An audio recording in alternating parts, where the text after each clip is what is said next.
Walta'iinsa biiroo fayyaa fi waajjira fayyaa godina Shawaa waliin ta'uun leenjiin hubannoo uumuu boordii dhaabbilee fayyaa godina Shawaa keessa jiraniif magaalaa Adaamaatti kenname. Dr. Bokonaa Guutaa hoogganaa itti aanaa biiroo fayyaati. Torbee kana guutuu Oromiyaatti dhimma galii sassaabuu, galii hojiirra oolchuu fi galii to'achuu dhaabbilee fayyaa fi kenna tajaajila fayyaa milkeessuu ajandaa jedhu irratti leenjii hubannoo uumuu kennamaa jiraachuu ibsan. Torbee kana guutuu akka Oromiyaatti godinoota hunda, bulchiinsa magaalota hunda keessatti buufataalee fayyaa 1450 qabnu, hospitaala naannoo gara 120 jiran, godina 20 fi bulchiinsa magaalota 23 dabalatee boordii dhaabbilee fayyaa mariisisaa jirra. Dhimma galii sassaabuu, galii hojiirra oolchuu fi galii to'achuu dhaabbilee fayyaa fi kenna tajaajila fayyaa milkeessuu ajandaa jedhu irratti jechuudha. Boordii dhaabbilee fayyaa kana immoo kan walitti qabu sadarkaa aanaatitti buufata fayyaa bulchaa aanaati.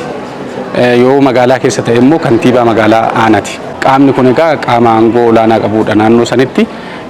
Risoorsii yookiin immoo qabeenya adda addaa dhaabbileen fayyaa qaban kan biiroo ramaduu fi kan naannoo sanitti walitti qaban hundumasaa walitti qabee labsee hojiirra akka seeran ooluu fi bakka dogoggorri jirutti immoo tarkaanfii sirreeffamaa akka fudhatu tarkaanfii bulchiinsaa ta'uu danda'a bifa odiitiitiin karaa biraatiinis rakkoon uumame jechuudha. Akka seektara fayyaatti hawaasni yeroo baay'ee komiin inni deddeebi'ee kaasu rakkoo dhiyeessii qorichaa fi meeshaalee yaalaa akkasumas rakkoo naamusa ogummaa wajjii wal qabatee ni kaafama. Rakkoo kana hirmaannaa hawaasaatiin furuudhaan kenna tajaajilaa si'ataa fi dhaqqabamaa taasisuun ni danda'ama jedhan. Akka seektara fayyaatti hawaasni keenya kan ittiin nu komatuu fi sirriillee kan ta'e komii sirrii kan ta'e dhaabbilee fayyaa keessatti rakkoo gurguddoo tokko sadii nutti kaasu. Tokkoffaan rakkoo dhiyeessii nutti kaasu. Rakkoo dhiyeessii qorichaa, rakkoo meeshaa yaalaa fi darbee naamusa ogummaatiin wal qabatee ogeessi gadi bu'ee haala barbaadamuun nun tajaajilu bakka jedhu komii hin kaasu. Inshuraansii fayyaa fa'aa wal qabatee jechuudha.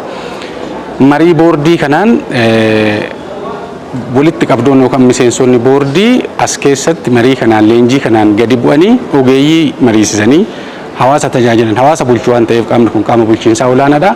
Hawaasa isaanii mariisisanii hawaasni dhaabbilee fayyaa komachuu qofa osoo hin taane abbummaadhaan keessatti hirmaatee of course ammas hirmaataa jira. Hirmaannaa ummataatiin dhaabbilee fayyaa hedduu ijaarree hedduu suphinee even bakka ambulaansii itti bitantu jira.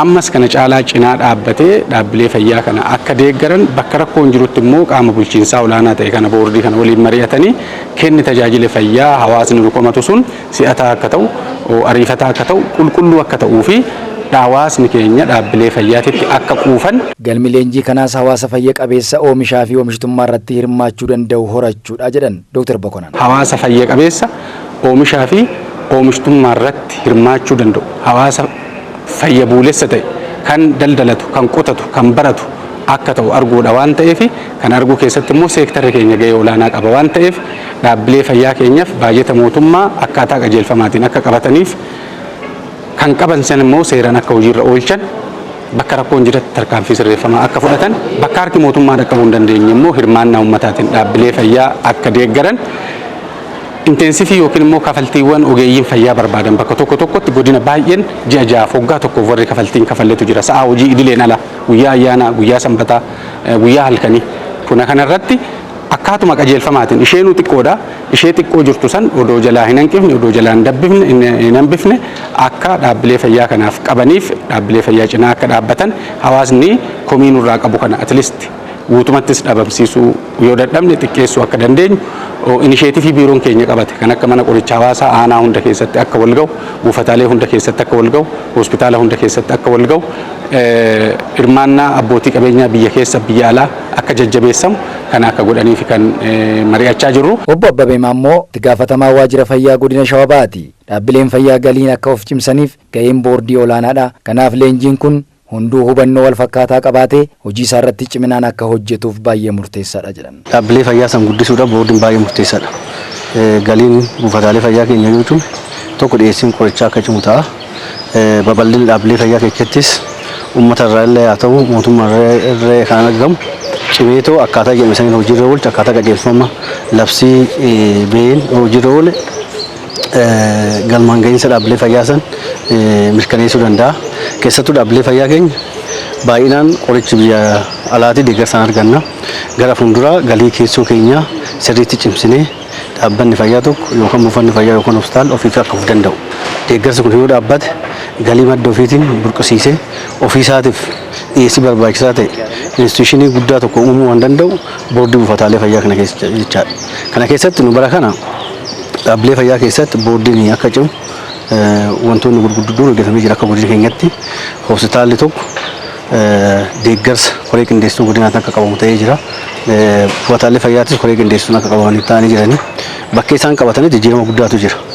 Kana yoo fudhan hospitaalli Maqiidhaa bara kana oomishaaf oomishtuu fuduraa muduraa buufata fayyaa keessatti oomishuudhaan galii madda guddaa maddisiisee jira jechuudha. Hirmaatota leenjichaa dubbisneen leenjiin kun baay'ee murteessaa fi barbaachisaa ta'uu ibsanii galii keessoo dhaabbilee fayyaa dabaluuf kan kanaan duraa caalaa wal hubannoon hojjechuu akka dandeenyu nu gargaaras jedhanii jiru. Nu akka magaalaa Adaamaatti dhaabbilee fayyaa gara 13 qabna. Buufataalee fayyaa hirmaannaa uummataatiinis hojiiwwan gugurdoo hawaasni qooda fudhatee kiyya dhaabbileen fayyaa kun anatu itti fayyadama, hawaasa uummata kiyyatu itti fayyadama, maatii kiyyatu itti fayyadama jechuurraa kaasee meeshaawwan gugurdaa akka altiraasaawundii deeggarsa hawaasaatiin dhaabbilee fayyaa keessatti kan galanii jiru. Isa qofa osoo hin taane dhaabbilee fayyaa keenya babal'isuurraa kaasee miidhagsuurraa kaasee gaheen hawaasaa guddaadha. Dhaabbileen fayyaa iddoo haragalfii hawaasni dhufee tajaajila fayyaa argatee itti fayyee itti deemu malee dhukkuba qabatee akka ittiin deemne gochuudhaaf hawaasa wajjin nus akka magaalaatti dhaabbilee fayyaa keenya keessatti hojiin gugurdaan kan hojjetaman qabatamaan hin jiru. Leenjichi baay'ee barbaachisaa fi murteessaadha waan jedhu qabna jechaadha. Sababbiin isaa dhaabbilee fayyaa tokko cimsuudhaaf galii keessoo fooyyessuu fi dabaluun baay'ee barbaachisaadha. Sababbiin isaa galiin buufata fayyaa dabale taanaan yookiin fooyyee taanaan qajeelfamicha yoo seeraan beeknee hogganne taanaan buufanni fayyaa keenya tajaajila uummataaf kennuu danda'u hin fooyyessaa hin dabalas jechuudha. Buufata fayyaa godina yoo fudhanne shonkooraan yeroo yeroodhaan oomishnee buufanni fayyaa keenya galii akka argatu wanni taasisnee jira jechaadha. Dabalataanis sheediiwwan adda addaa qaama adda addaa deeggarsa kadhannee sheedii ijaarree sheedii sanis kireessinee galiin buufata fayyaatti akka galu gochuudhaan wanti fooyyee fi galiin buufata fayyaa dabale kan jiru ta'uu isaati.